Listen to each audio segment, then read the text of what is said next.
Well, like I do for my Algebra 2 students, I'll give you a formula sheet, and I'll have that printed hopefully by tomorrow, okay? And you can use it throughout the chapter and on your test. Yeah, it's about time. Now, it will have things like this on there, okay? However, you'll have to know how to use them. So, we're going to work through a few examples right now. If you don't already have that formula written down, go ahead and do that. Standard form is for a circle is x minus h quantity squared plus y minus k quantity squared equals r squared. You have to have plus between them. Okay, you have to be adding, and both quantities have to be squared. X has to be squared and y has to be squared. All right. HK stands for the center and R stands for the radius. Now notice H is subtracted in my formula and here it's not negative. So it could be negative, but it's always opposite of what you see. Okay, in your equation, it's always opposite of your actual center values. X is always paired with the X group. Y is always paired with the Y group. R is squared on the other side by itself. Okay, and so the number you see over here will be the square of your actual radius. Now we're going to do some examples. Okay, so I'm going to give you a circle first. Sort of. Not bad. All right, hey, let's say that center right there is the point 3,1. Just draw a circle on your paper and then put the axes on there. And it has center 3,1. That's the important thing. Okay? Let's say that I give you another point on the circle. Oh, let's say that this point right here is at 6,5. Yeah, this is going to be an example. Hey. All right. What's wrong? Yeah, I like your circle. Oh. Now. Hey. Nice cut. Now, ladies and gentlemen, to write the equation, let's say our instructions are write the equation of the circle in standard form.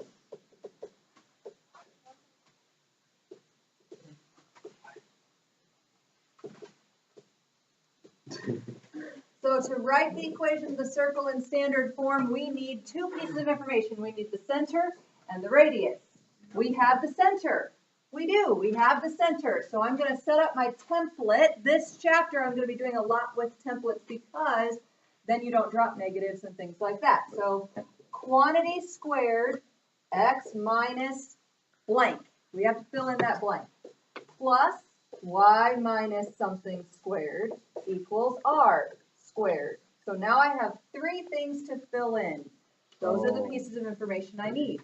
I have the center. The center is 3,1. So it's going to be x minus 3, quantity squared. All right. Plus y minus 1, quantity squared. Equals, now my radius, I'm not given my radius. You can find it. But I can find it. You can do it two ways. Whose ideas? What do you got? Make a triangle and then use the Pythagorean Theorem. That would be perfect. Okay, make a little right triangle and use the Pythagorean Theorem. You can also use the distance formula if you'd rather do that. That's easier. Okay, Pythagorean Theorem might be easier if you don't already have the distance formula memorized. If you have the distance formula memorized, please feel free to use it. But it just is the Pythagorean Theorem. Same thing. So we need the length of this line right here. X is 3 and 6, so that is 3 units long. We need this distance here, the vertical change. 4? Would it be 4? Yep, it would. Okay. So 3 and 4, 3 squared plus 4 squared has to equal my radius squared. 3 squared is 9, 4 squared is 16. That gives me 25. That's equal to r squared. Now, you could square root it at this point and come up with 5. However, in your equation, you have radius squared, so you're just going to be putting 25 on this side entirely. Okay? If you understand that, we'll go with it. However, you can square root. This one comes out nicely. Bless you.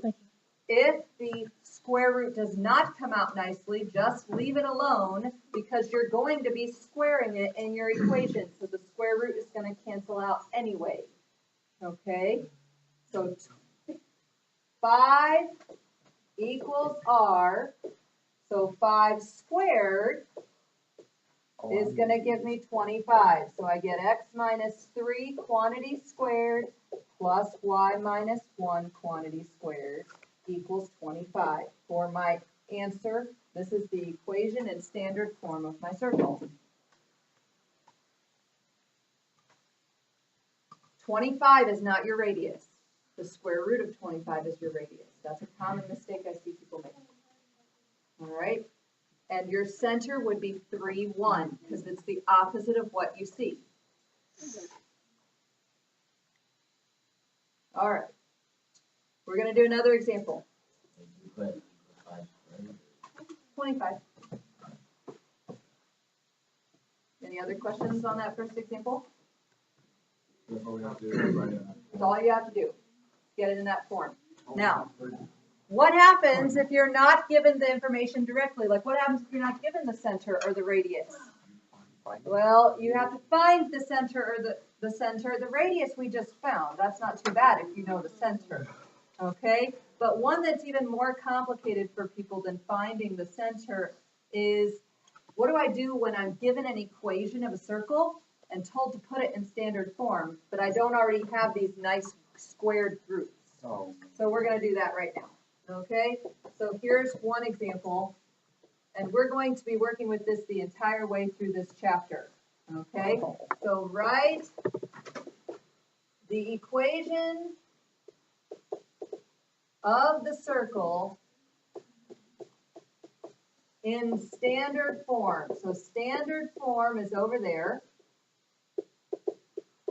Okay, you have 2 quantity squareds, and that's what we're going to need to make. So here's my original equation. X squared minus 2x plus y squared minus 4y minus 4 equals 0. Guys, these types of problems are going to pop up the entire way through the chapter. So what that means is you pretty much have the entire chapter to master what we call completing the square. However, the sooner you get it, the better. All right. So let me give you some instructions. As we did this in Algebra 2, in previous Algebra 2 classes, it has been easiest for people to create perfect square groups if things that don't have a variable in them are on the other side. So let's move that 4 over to the other side. Okay, so x squared minus 2x plus y squared minus 4y equals now positive 4. Getting rid of the stuff that doesn't have a variable in it is usually less confusing for people. All right, so, ladies, let's focus now. All right, now, here's what we're going to do. We're going to need to make some perfect square x group that gives me minus 2x in my parentheses. Okay, once I FOIL or expand that perfect square group, I need to have a minus 2x for my middle term. So what number being put right here gives me, 1 and 2. Or 2. Oh, this is not my last number, this is my middle term. So it's like back here. If I were to expand x minus 3 quantity squared, I would get x minus 3 times x minus 3, which is going to give me x squared minus 3x minus another 3x, and then plus 9 if I FOIL. Okay, and then the minus 3x's are going to combine to give me minus 6x. All right? But you still have plus 9. So what this is over there is it's pretty much like you have this section, that x squared minus 6x. It's like you have that section of your perfect square expansion. Okay, so my question is, how do you go from this number right here, the minus 6, to the 3? Yeah, it got doubled, so you're going to split this in half. you're going to take that number right there, you're going to divide by 2, and you're going to put -1, because there are 2 of the middle terms that combine, and they're the same thing. So they double to make what is in your parentheses. All right, so you're splitting that thing in front of the plain x in half. Now notice it lost the plain x. Yeah. That's because when you FOIL, you're going to get a plain x by multiplying by this x right here. Okay, now. All you do is divide by 2. So all you do is divide by 2, but the problem is that you have now changed the original equation. We'll get to that in a minute. Right now, let's practice the y group. What would the y group be? -2. So you're going to put -2 in your y factor group. All right?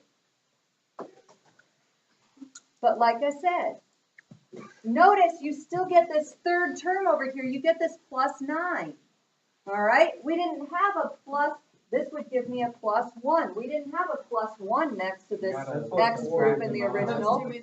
So it's pretty much like you add 1 to this side, but you can't add 1 to this side without adding 1 to the other side as well. So to figure out what completes your square is what that's called. To figure out what completes your square, take that number and square it. And add that number to the other side. So we're going to put a +1 on the other side. We're also going to put a +4 on that side.